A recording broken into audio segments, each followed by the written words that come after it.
तुम्हें बस ये बताना चाहता हूँ, तुम्हें बस ये बताना चाहता मगर हम किसके सामने लड़ने वाले हैं, ये बात हमें सोचनी चाहिए कि हमारी आने वाली लड़ाई किसके साथ है। भाजपा के साथ है, भाजपा के साथ है हमारी लड़ाई। यही हम गलत। आपके स्टेट में से गुजरात की तरह भाजपा को खत्म कर देगी। भाजपा कहीं है नहीं। आपकी लड़ाई आने वाले समय में आरएसएस के साथ है। आपकी लड़ाई आने वाले समय में हमारा जो चुनाव पंच है उसके साथ है। आपकी लड़ाई आने वाले समय में प्रशासन के साथ है। हम आपके बीच में जो आए हैं वो यही भेद समझाने के लिए आए कि अभी तक जो बातें हमने सुनी वो बातें कांग्रेस की थी, मगर पब्लिक परसेप्शन तैयार करने के लिए जो बातें करनी चाहिए वो बातें हम लोग हमारे संगठन के कार्यकर्ताओं के साथ कर रहे हैं। संगठन के कार्यकर्ताओं के साथ जो बातें हमें करनी चाहिए, जो बिजनेस वर्क हमारे बीच में होना चाहिए, उसकी थोड़ी कहीं ना कहीं कमी। लोकशाही में आप मोटा मोटा इतिहास हमारे देश का देख लो तो लगभग 5000 साल का हमारा इतिहास है।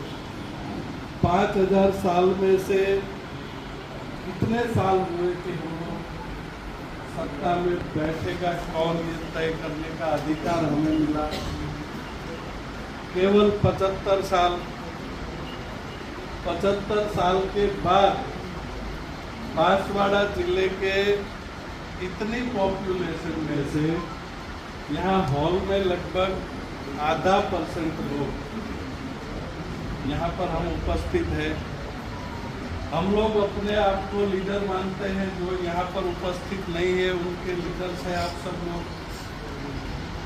तो इसका मतलब ये होता है कि हम हमारी इतिहास का तो ख्याल रखते ही है, मगर हमारा फर्ज बनता है कि आने वाले 5 सालों में क्या होगा, आने वाले 10 सालों में क्या होने वाला है, उसके ऊपर ध्यान रख के यदि हम अपनी रणनीति नहीं बना पाए तो आपको लगता है कि आप अगले साल टिक पाओगे?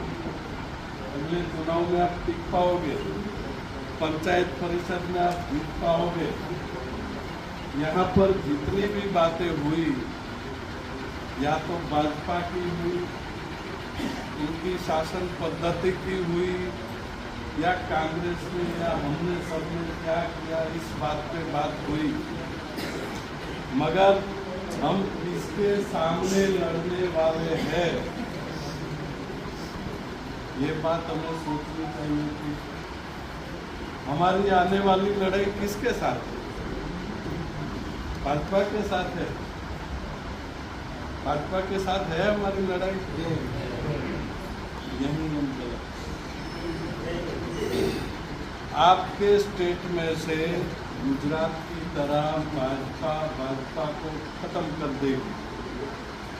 भाजपा कहीं है नहीं। आपकी लड़ाई आने वाले समय में आरएसएस के साथ है। आपकी लड़ाई आने वाले समय में हमारा जो चुनाव पंच है उसके साथ है। आपकी लड़ाई आने वाले समय में प्रशासन के साथ है। आप एक साइड में बोलते हो कि पर्ची सरकार है, जब आपका सीएम, आपका कैबिनेट मिनिस्टर, आपका एमएलए आपके लिए बोल नहीं सकता, आपके लिए फैसले ले नहीं सकता, आपके लिए बात नहीं कर सकता, जो आपका सेक्रेटरीट चला सकता है दिल्ली में बैठे बैठे या गुजरात में बैठे बैठे पर्ची के आधार पर। वो आपकी नगर पालिका नहीं चला पाएगा, वो बिल्कुल चला लेगा। यदि हम लोग समय पर अपना सिस्टम ठीक नहीं कर पाए, हम परंपरागत सिस्टम से ही लड़ते रहे, तो हम ज़्यादा देर तक टिकने वाले हैं नहीं। आपको अच्छा नहीं लगेगी कुछ बातें, मगर आपके नज़दीक के स्टेट से ही आ रहा हूँ। पिछले 30 साल से हम लोग जो देख रहे हैं, जो हमारे ऊपर आई है, वो आने वाले समय में आपके ऊपर आने वाली है। ये बातें आपको समझ लेनी चाहिए। हमारी आपसे विनती है कि परिसीमांकन का जो अभी आप बात कर रहे हो, चुनाव आयोग का आपकी जो भी वोट बैंक मजबूत है, उसको बितर करके टुकड़े करके अलग अलग हिस्सों में बांट देगा। अभी से यदि आप नहीं तैयार हो पाए तो आपके BLA का उसका नियुक्त नहीं किया गया है। अभी BLA को ट्रेनिंग ठीक से नहीं दी गई तो आपकी वोटर लिस्ट में भी बड़ी गड़बड़ी होगी और होगी, आपको उसके सामने लगेगी। तो इन सब चीज़ों के लिए हमारे पास सिस्टम क्या है? पब्लिक परसेप्शन के लिए जो भी बातें करनी है वो हमारे पूरे हुए लीडर्स करेंगे। सभाएं करनी है, मीटिंग करनी है, मंडल स्तर पर बैठक करनी है, खाटला बैठक करनी है, जो भी करना है वो काम हमारे चुने हुए लीडर्स का काम है। हमारा काम क्या है? हमारा काम ये है कि हम डिस्ट्रिक्ट कमेटी है, ब्लॉक कमेटी है, मंडल कमेटी है, तो फिर बूथ कमेटी तक पहुँचे। वोटर्स को अपने घर से निकालकर बूथ तक कौन ले जाएगा, किसकी जिम्मेदारी, कितने वोट की होगी, ये आइडेंटिफाई करना हमारा काम है। उसके लिए मैकेनिज्म हम क्या कर रहे हैं, ये काम हमारा है। ये सिस्टम ठीक से काम कर रही है या नहीं कर रही है, कहीं पर कोई मिस्ट्री तो नहीं है, ये देखना, ये सब मैनेजमेंट करना ये संगठन का काम है। ये संगठन ये सब काम कब करेगा? जब तक चुनी हुई पार्ट हमारी जो है, हमारे सारे MLA जो है, वो संगठन को तवज्जो देगा। यहाँ पर तो दे रहे हैं, पर बूथ तक या बूथ के भी नीचे जाने का हमें कोई सिस्टम बनाना है, तो उसके लिए हमें वर्किंग आवर्स बढ़ाने पड़ेंगे। ऐसी जनसभाएं करके काम हम नहीं कर पाएंगे। 1 to 1 booth wise, block wise, Mandal wise बैठना पड़ेगा। कौन कितना काम कर रहा है, किसको क्या तकलीफ है, किसको प्रोत्साहित करने की ज़रूरत है, कास्ट कॉम्बिनेशन क्या बैठ रहा है, ये सब साथ में बैठकर तय करना। सबसे बड़ी बात जो ताराचंद जी ने बताई, आदिवासी एरिया जो है, भारतीय जनता पार्टी हर महीने अपनी जेब से करोड़ों रुपए निकालकर हर स्टेट में ऐसी एक प्राइवेट पार्टी को दे रही है। और वो भी क्यों दे रही है? अपने आप को गाली देने के लिए दे रही है। कहीं पे BAP है, कहीं पे BTP है, कहीं पे आप है, इन सबको करोड़ों रुपए गाली देने के लिए दे रहे हैं। और गाली देकर उसका काम क्या है? तो उसका काम ये है कि आदिवासी वोट जो है वो भारतीय जनता पार्टी को तो मिलने से रहा, उनको तो मिलने वाला है। तो यदि सारे वोट कांग्रेस की साइड चले जाएंगे तो वो हार जाएंगे। तो इससे अच्छा है कि एक पार्टी को स्पॉन्सर कर दो, उनको थोड़े बहुत पैसे दे दो, उनके 2-4 बंदों को जिता दो, तो वो सारे वोट है वो कचरा पेटी में डाल के एक साइड में निकल जाएंगे। वोटर्स को लगता है कि ये लोग हमारे लिए काम कर रहे हैं, मगर युवा पीढ़ी को समझाना चाहिए कि लोकशाही में यदि गवर्नमेंट बनेगी तो कांग्रेस की बनेगी या बीजेपी की बनेगी, बीएपी की, बीटीपी की या आपकी कभी गवर्नमेंट दोनों जगह पे नहीं बन सकती, सेंटर में और स्टेट में। जब तक दोनों जगह पे गवर्नमेंट नहीं बनती तब तक जो डिमांड या जो बातें आप लोग कर रहे हो वो हम सबको मिलने वाला है नहीं।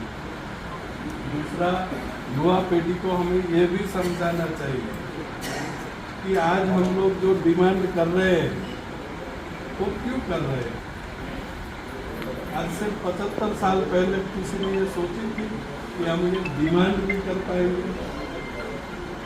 आज हमारा एक बैंक कलेक्शन बना तब जाके हमें समझ में आया कि हम भी ये कर सकते हैं। तो ये किसने किया? एक कांग्रेस ने अधिकार हमें दिया, तब जाके ये सब हो पाया।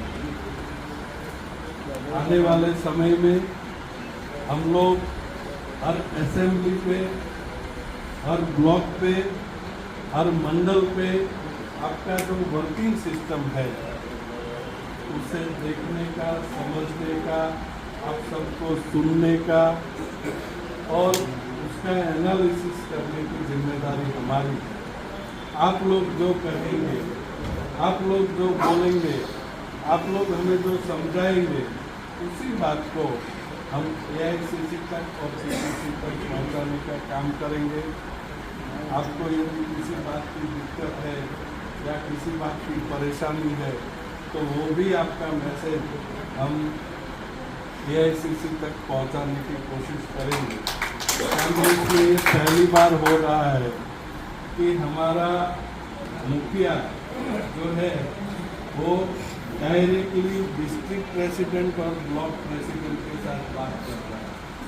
अभी आपने बात की थी कि गुजरात में राहुल जी ने ये भाजपा वाली बात बोली थी, तो वो क्यों बोली थी और राहुल जी को ये सब बताया किसने?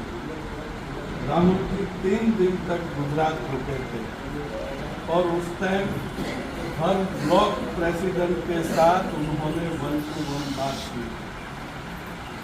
ब्लॉक प्रेसिडेंट ने बताया कि सर जी हमारा डिस्ट्रिक्ट प्रेसिडेंट तो ये गड़बड़ी कर रहा है, हमारा MLA तो ये गड़बड़ी कर रहा है।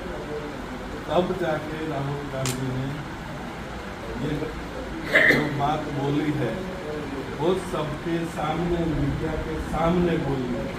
इस बात के लिए बड़ी हिम्मत चाहिए। आने वाली 3 तारीख को भी आपके प्रेसिडेंट साहब को भी दिल्ली बुलाया और वहाँ पे राहुल जी और खड़गे जी डायरेक्ट इनसे बात करेंगे। तो ये बात हम इसलिए बोल रहे हैं कि आने वाले समय में लोकल बॉडीज के चुनाव वाले हैं, इससे पहले संगठन का सारा मैकेनिज्म हमें एक्टिव करना है। आपका संगठन बहुत अच्छा है तो ज़्यादा तेज़ी से कैसे काम सब कर सकें, अच्छे तरीके से कैसे काम कर सकें, उसमें इम्प्रूवमेंट कैसे हो सकता है। आपके यहाँ से जो अच्छी बातें हैं वो लेकर हम दूसरे डिस्ट्रिक्ट में या दूसरे स्टेट में भी जाएंगे। वहाँ पर कोई अच्छी बात हो रही है तो वो आपको बताएंगे, तो उसका इम्प्लीमेंटेशन यहाँ पर भी हो सकता है। तो कुल मिलाकर आप सबसे मिलकर बहुत अच्छा लगा। यहाँ की अपनी कांग्रेस को देखकर हमें लगता है कि इतनी जल्दी कांग्रेस हार मानने वाली नहीं है।